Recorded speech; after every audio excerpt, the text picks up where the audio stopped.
My oldest will be 13 in 2 months. So I will be a dad to a 13-year-old kid. He's that's my guy, my namesake, my junior. The kids are good. Matter of fact, I live off their energy.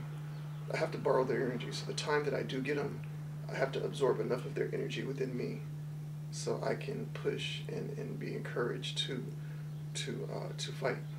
I think the worst part of the sickness itself is just either you fight or you don't fight. So you got to figure out which one you want to do. And many times you do want to give up, but then I see my kids there, and they've been my driving point.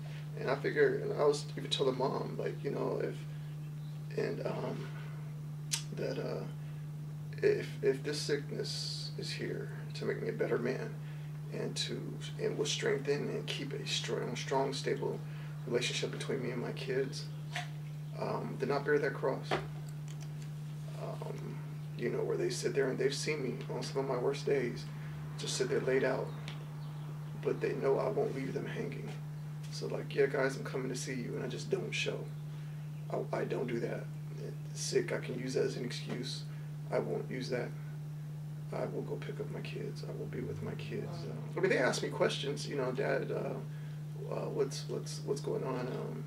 If you don't take your meds, you know, will you die? You know, they did. They asked me that, and I'm glad they did ask me that, because I want to keep the communication floodgates open, and I want them to be able to ask me whatever's on their mind. I want us to be able to talk about everything.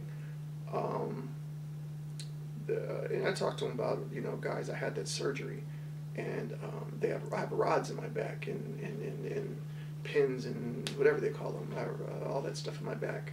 And so I explained that part to them. So I'm saying, like, guys, where I could sit here and turn this way or turn that way, you know, I can't really do that anymore. Or I might be able to bend over and go do certain things.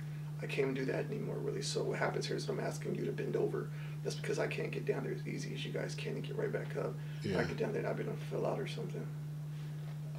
But no, they've been troopers. They've been on my side. And many times, many nights, I had to kind of close the door behind me or put them to bed, and I could just sit here and just shed tears. Or yeah, I had to close the door and leave them in the front room, and let me just, guys, I'll be out in a second. I have to change clothes, per se.